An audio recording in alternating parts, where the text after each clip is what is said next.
বৃষ্টি তো আর ধরবে বলে মনে হয় না গো জবা। হ্যাঁ, মুষলধারে তো পড়েই যাচ্ছে। কি হবে বলো তো? 3 দিন ধরে কাজে বের হতে পারছি না। টাকা পয়সা যা ছিল সবই তো শেষ। ঘরে আনাজপাতিও তো বাড়ন্ত। অত চিন্তা করো না, প্রতি বছর বর্ষাতেই তো এরকম হয়। দেখো, সব ঠিক হয়ে যাবে।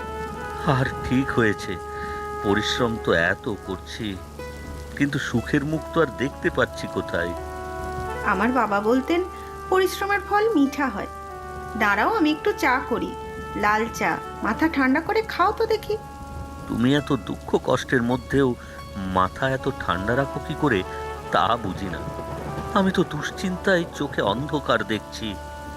জন্ম থেকেই গরিব ঘরে বড় হয়েছি গো। অভাব অনটন সে তো নিত্য সঙ্গী। হাল না ছেড়ে লড়াইটা চালিয়ে যাওয়াই তো জরুরি। বাবা গরিব হলেও সৎ মানুষ ছিলেন, তাকে দেখেই শিখেছি।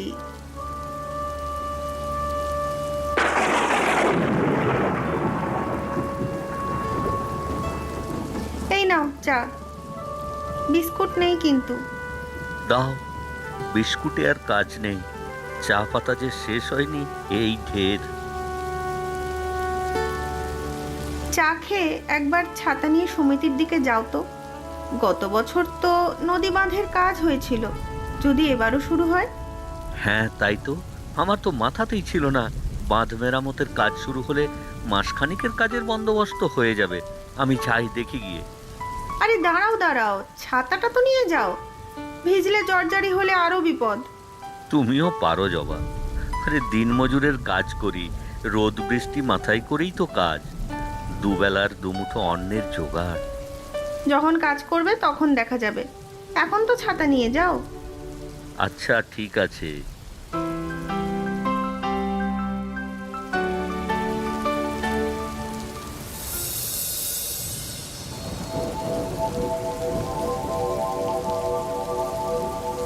রঘু, ও বাবা রঘু, আরে ও রঘুর বউ, কোথায় গেলে গো সবাই?